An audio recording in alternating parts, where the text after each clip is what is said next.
Hello, in this video let us talk about inverse of a 2 by 2 matrix. Consider the following 2 by 2 matrix that I'm gonna write. Matrix A with elements A, B, and CD. How to find the inverse of this matrix? That's our topic. So, the inverse of this matrix is equal to 1 over the determinant of matrix A and then times the adjoint of matrix A. All right? First, determinant. So the determinant of matrix A, at this point I'm assuming that you're already familiar with the basket method. So that's A times D minus B times C. AD minus BC. How about the adjoint? What is the adjoint of a 2 by 2 matrix? So the adjoint is 1.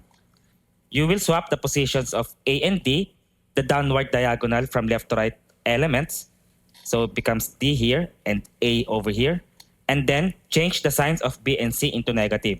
So negative B, negative C. Such that this formula becomes, so the inverse of the matrix is equal to 1 over the determinant A is AD minus BC.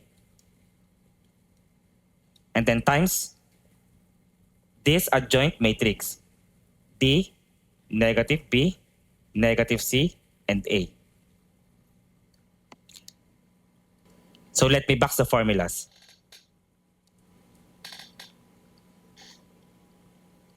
This formula is the actual formula for getting the inverse of a matrix. Not just 2 by 2, even 3 by 3 and others. And since we have a 2 by 2 matrix, the topic of this video is 2 by 2. The modified formula is this one.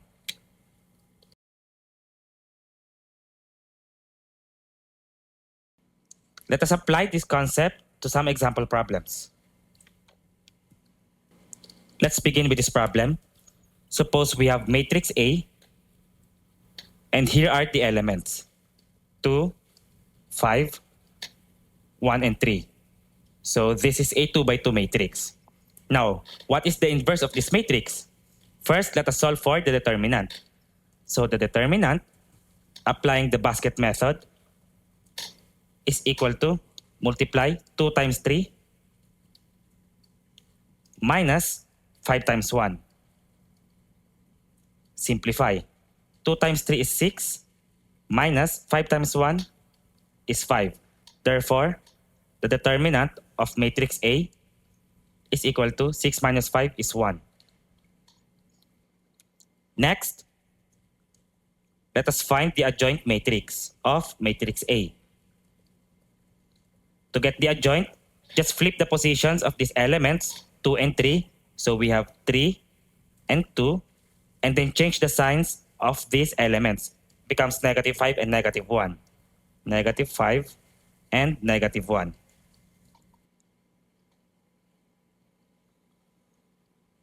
Therefore, the inverse of this matrix, according to the formula, is 1 divided by the determinant of A, which is 1, and then multiplied by the adjoint matrix.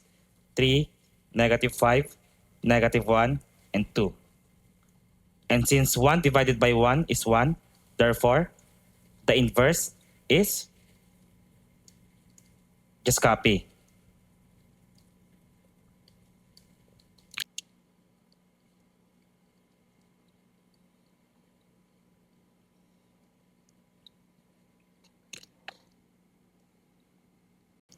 Next, let's say we have this matrix P, and here are the elements.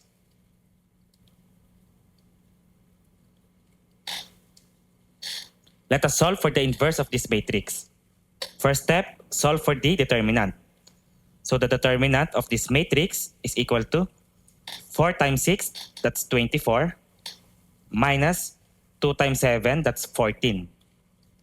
Therefore, the determinant of this matrix is equal to 24 minus 14, that's 10. Next, the adjoint of the matrix. The adjoint is, we will flip or we will exchange the positions of these elements. So we have 6 here and 4 here. And these values becomes negative. So -2, -7. Therefore, the inverse of matrix B following the formula is equal to 1 over the determinant, which is 10, times the adjoint matrix. 6, -2, -7, 4.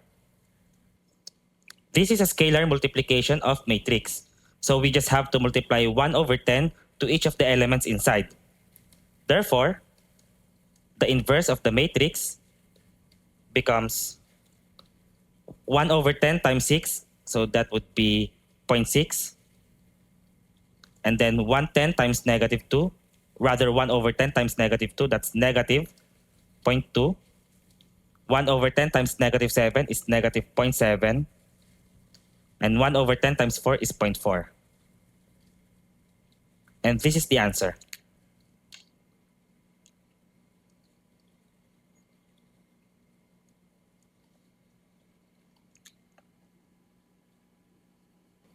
Next, let's consider this matrix, matrix X.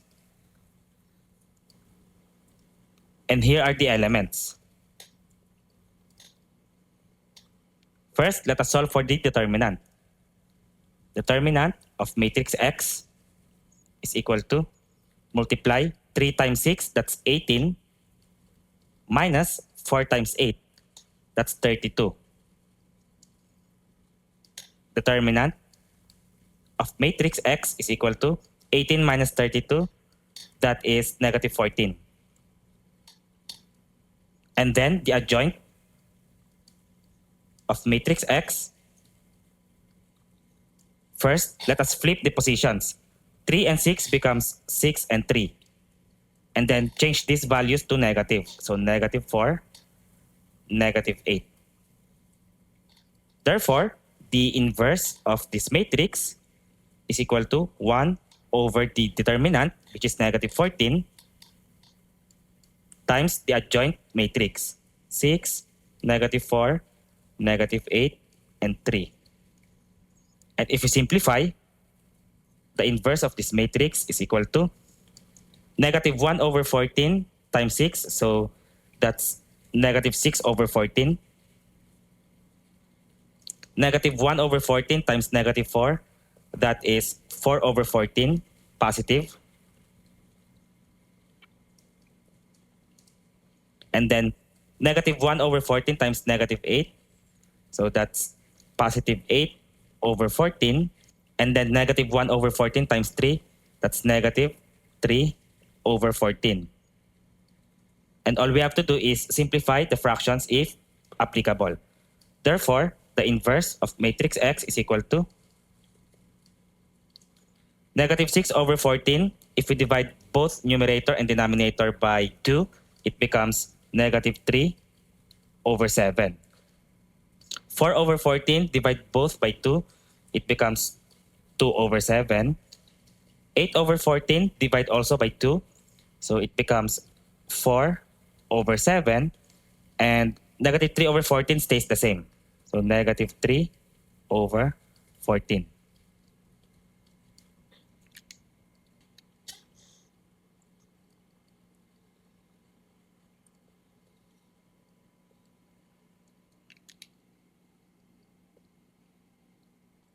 Let us try one more.